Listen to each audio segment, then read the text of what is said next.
दोस्तों, ज़्यादातर असफल लोगों के पास बहाने बहुत होते हैं। उनके पास हर चीज़ का बहाना होता है। कुछ भी आप कह दो, उसके लिए वो एक नया बहाना चुन के रखते हैं। जैसे अपनी ज़िंदगी में वो असफल कैसे हुए, तो वो कहना शुरू कर देंगे, मुझे तो मौका ही नहीं मिला, नहीं तो मैं भी कुछ बड़ा कर लेता। लेकिन इस बात में कितनी सच्चाई है? मेरे लिए सही समय क्या है? क्या हम सिर्फ इस भरोसे बैठे रहेंगे कि अभी तो मेरा सही समय आया ही नहीं है? यह ठीक वैसा ही है जैसे कि आपने कोई पौधा तो लगा लिया, लेकिन उसकी देखभाल ही नहीं की। आसान शब्दों में कहा जाए तो आपने सोच लिया कि मुझे यह करना है, वह करना है, लेकिन आप उसे ज़्यादा महत्व ही नहीं देते। आप सोचते हैं कि अभी सही समय नहीं है और वह आइडिया वैसा ही रह जाता है। पौधों से पेड़ नहीं बन पाता। मौका हर जगह है, बस ज़रूरत है तो उस पर मेहनत करने की। क्या लव लेटर लिखकर भी कोई अमीर बन सकता है? ज़रूरी नहीं है कि एक आइडिया तभी बड़ा हो जब वह नया हो। यदि पैसे कमाने के लिए पुराने आइडिया को भी तकनीक के साथ जोड़ा जाए तो हमें कुछ नया देखने को मिलता है। जब आप किसी आइडिया को तकनीक के साथ जोड़ देते हैं जिससे लोगों की मदद हो, तो एक स्टार्टअप बन जाता है जिसे कामयाब बनाने के लिए कड़ी मेहनत लगती है। आज हम ऐसे ही एक शख्स के बारे में बताएंगे जिसने चिट्ठी लिखने की परंपरा को ऑनलाइन कर दिया। व्हाट्सएप, फेसबुक पर घंटों बातें करना, वीडियो कॉल करना आदि, इन सब के बीच चिट्ठी लिखने की एक पुरानी परंपरा कहीं गुम सी हो गई। वहीं अंकित, अनुभव और उसके दोस्तों ने हाथ से चिट्ठी लिखने का स्टार्टअप शुरू किया। इस स्टार्टअप में इनकी कंपनी पापा मम्मी, दादा दादी, प्रेमी प्रेमिका आदि सबके लिए हाथ से पत्र लिखती है। मतलब अगर आप पत्र के माध्यम से अपनी प्रेमिका या प्रेमी से बात करना चाहते हैं और आपको शब्द नहीं मिल रहे हैं, तो यह आपकी मदद करती है। या फिर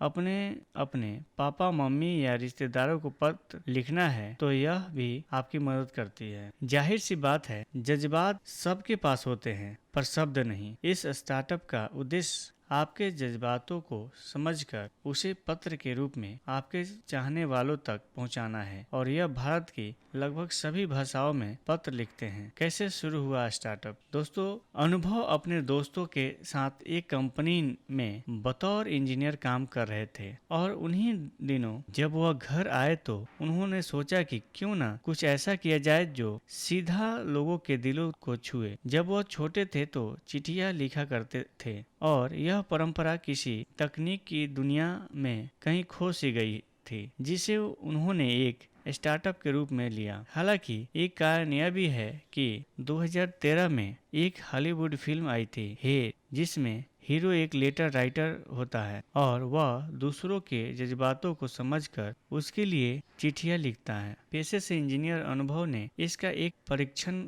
उसके 2015 में एक ब्लॉग के जरिए किया था। उनका कहना है कि एक हफ्ते में उनके पास 140 मेल आए, जिनमें लोगों ने कई सवाल किए, जैसे कि आप किस तरीके से पत्र लिखते हैं, आपने पत्र लिखना कैसे आरंभ किया, आदि आदि। इससे वे काफी मोटिवेट हुए, उन्हें काफी हिम्मत मिली, जिसके बाद उन्होंने टीम बनाई और काफी समय तक इस पर रिसर्च की और 2016 में उन्होंने अपनी company the Indian handwriting letter corporation register करवाई। अनुभव बताते हैं कि दिन भर में उन्हें कई सारे रिक्वेस्ट आती है, जिनमें से 70% रिक्वेस्ट प्रेम पत्र की होती है। ऐसे में कई लोग अपनी भावनाएं बताते हैं और उनको शब्द देना उनका काम होता है। कई लोग ऐसे भी हैं जो लेटर तो लिखवाना चाहते हैं पर पता नहीं बताना चाहते। ऐसे में उनसे संपर्क कर पाना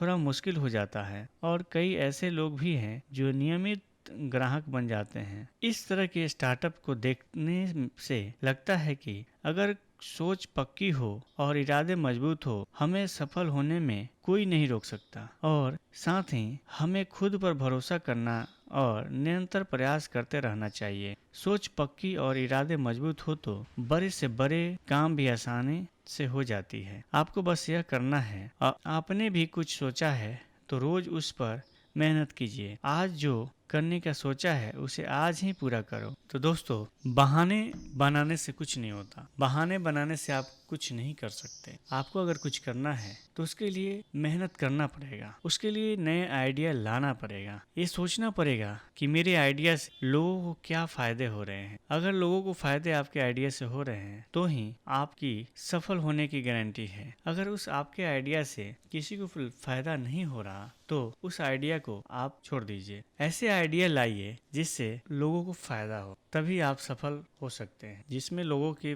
फायदे जुड़े होते हैं उसे लोग बहुत पसंद करते हैं। ऐसे ही प्रेरक कहानी सुनने के लिए, ऐसे आइडिया सुनने के लिए आप हमारे चैनल को सब्सक्राइब करें, लाइक करें और कमेंट करें। धन्यवाद दोस्तों।